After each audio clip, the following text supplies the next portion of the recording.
தன்னுடைய ரசூலுல்லாஹி ஸல்லல்லாஹு அலைஹி வஸல்லம் நேசர்களாக அல்லாஹ் ஆக்கியிருக்கிறான். தன்னுடைய வலிமார்களுடைய சுஹபத்தில் வாழ அல்லாஹ் தௌஃபீக் செய்திருக்கிறான். அல்லாஹ்வுடைய வலிமார்களை புகழக்கூடிய அவர்களுடைய உயர்வுகளை விளங்கக்கூடிய மக்களாக அல்லாஹ் நம்மை ஆக்கியிருக்கிறான். அல்ஹம்துலில்லாஹ் அல்ஹம்துலில்லாஹ். அன்பர்களே, நாம் அல்லாஹ் தஆலாவுக்கு அதிகமதியும் ஷுக்ர் செய்ய கடமைப்பட்டிருக்கிறோம். இப்ப பைத்த படிக்கும் போது சொன்னாங்க பெருமானார் ஸல்லல்லாஹு அலைஹி வஸல்லம் தினம் தினம் மனாமல பார்க்கணும். அந்த நசீபு எப்ப கிடைக்கும்? ஒரு பெரிய ஷேக் வாழ்ந்தாங்க, அல்லாமா ஜுல்ஃபிகார் அஹ்மது நக்ஷபந்தி ரஹ்மத்துல்லாஹி. இப்பதான் ஜமாத்துல் ஆஹிர் பெற 22 தான் வஃபாத்தானாங்க. அவங்க சொல்றாங்க, நான் 5வது படிக்கும் பொழுது அவங்களுடைய வாப்பாவும் பெரிய ஷேக் எனக்கு அவுலியா அல்லாஹ்வுடைய வரலாறை எடுத்து கொடுத்தாங்க. பாகிஸ்தான்ல இருந்தாங்க அந்த ஷேக். நான் அதை படிக்க ஆரம்பிச்சு எனக்கு ஒரு ஆசை வந்துச்சு, நாமளும் இந்த மாதிரி அவுலியாவா போயிடணும்னு ஆசை வந்துச்சு.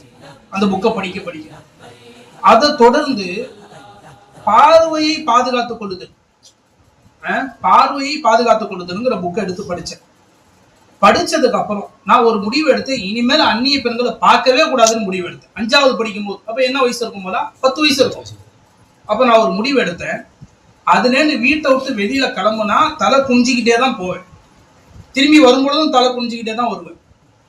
எந்த அளவுக்குன்னா, எங்க அம்மாட்ட என்னுடைய மாமி, காலா, படிமா, சின்னம்மா, பெரியம்மாலாம் குறைய சொல்ல ஆரம்பிச்சுட்டாங்க. என்ன உங்க மகன் ரோட்ல நாங்க வரோம் மதிக்கிறதே கிடையாது, பார்க்க மாட்டுறாரு, சலாம் சொல்ல மாட்டுறாரு.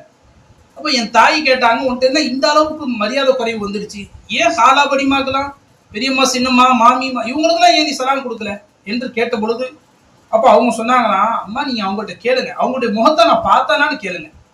இல்ல அவரு பார்க்கல, அவரு கீழே குஞ்சிக்கிட்டே போனாரு அப்படின்னாங்க அந்த அம்மா.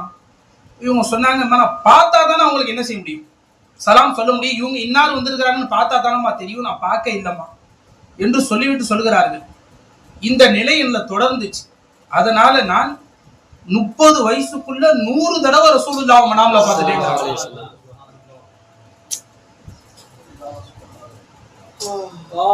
ஜுல்ஃபிகார் அஹ்மது நக்ஷபந்தி ரஹ்மத்துல்லாஹி அலைஹி என்ன சொல்றாங்க, என் 30 வயசுக்குள்ள நான் ரசூலுல்லாஹ் 100 தடவை மனாம்ல பார்த்துட்டேங்க. என்ன காரணத்தினால் மூலம்? ரசூலுல்லாஹ்வை பார்க்கணும்னா அந்த கண்ணுக்கு ஒரு பரிசுத்தம் இருக்கணுமா இல்லையா?